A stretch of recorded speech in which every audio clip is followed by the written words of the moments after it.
ಧನುರಾಶಿಯವರಿಗೆ ನಿಮ್ಮ ರಾಶಿಯಿಂದ ಸಪ್ತಮ ಸ್ಥಾನಕ್ಕೆ ಗುರುವಿನ ಪ್ರವೇಶ ಆಗ್ತಾ ಇದೆ. ಸತ್ಪತ್ನಿ ಸುತವಾನ್ ಮದೇ ಅರ್ಥ ಸುತವಾನ್ ಅಂತೆಲ್ಲ ಹೇಳುತ್ತೆ.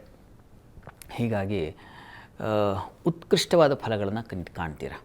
ಗುರುಬಲ ಶುರುವಾಗುತ್ತೆ. ಹೀಗಾಗಿ ಅದು ಸಪ್ತಮ ಸ್ಥಾನ ಅಂದರೆ ವಿವಾಹ ಸ್ಥಾನ. ಮನೆಯಲ್ಲಿ ವಿವಾಹಾದಿ ಕಾರ್ಯಗಳು ಏನಾದರೂ ತುಂಬ ಕಷ್ಟವಾಗಿದ್ದರೆ ಈಗ ಸುಲಭವಾಗಿಬಿಡುತ್ತೆ. ಯಾರ್ದೋ ಗುರುಮುಖೇನ ಆ ಗುರುತರವಾಗಿರ್ತಕ್ಕಂಥವ್ರು ಅಂದರೆ ಆ ಜವಾಬ್ದಾರಿಯಲ್ಲಿ ನಿಂತವರು ಅವರ ಮಾರ್ಗದರ್ಶನದಿಂದ, ಅವರ ಸಲಹೆಯಿಂದ, ಅವರಿಂದಾಗಿ ನಿಮಗೆ ಅನುಕೂಲ ಆಗ್ತಕ್ಕಂಥ ಲಕ್ಷಣ ಇದೆ. ಮತ್ತು ದಾಂಪತ್ಯದಲ್ಲೂ ಅಷ್ಟೇ ಏನೋ ಕಿತ್ತಾಟ ಅದು ಇದು ಇದ್ದರೆ ಅದೆಲ್ಲ ನಿವಾರಣೆಯಾಗಿ ಈ ಹೊತ್ತಿನಿಂದ ನಾವು ಚೆನ್ನಾಗಿದ್ದೀವಿ, ಸಾಮರಸ್ಯ ಏನು ಅಂಥದ್ದೊಂದು ಲಕ್ಷಣ ಆ ಗುರುವಿನಿಂದಾಗಿ ಅಂಥದ್ದೊಂದು ಫಲ ಏರ್ಪಾಡಾಗುತ್ತೆ. ತುಂಬ ಚೆನ್ನಾಗಿದೆ.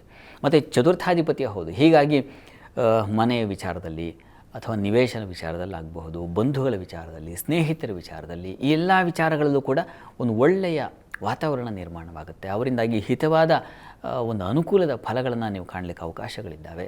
ವ್ಯಾಪಾರಿಗಳಿಗೆ ಅದರಲ್ಲೂ ಸಿಹಿ ಪದಾರ್ಥದ ವ್ಯಾಪಾರ, ಯಾವುದನ್ನು ರಸ ಸ್ನಿಗ್ಧ ಪದಾರ್ಥಗಳು, ಹೋಟೆಲ್ ರಿಲೇಟೆಡ್ ಆಗಿರ್ತಕ್ಕಂಥದ್ದು, ಬೇಕರಿ ರಿಲೇಟೆಡ್ ಆಗಿರ್ತಕ್ಕಂಥ ವ್ಯಾಪಾರ, ಇಂಥವುಗಳೆಲ್ಲ ತುಂಬ ಚೆನ್ನಾಗಿದೆ. ಸ್ವೀಟ್ ಸ್ಟಾಲ್ಗಳು ಅವರಿಗೆಲ್ಲ ತುಂಬ ಉತ್ಕೃಷ್ಟವಾದ ವ್ಯಾಪಾರ ತುಂಬ ಚೆನ್ನಾಗಿದೆ.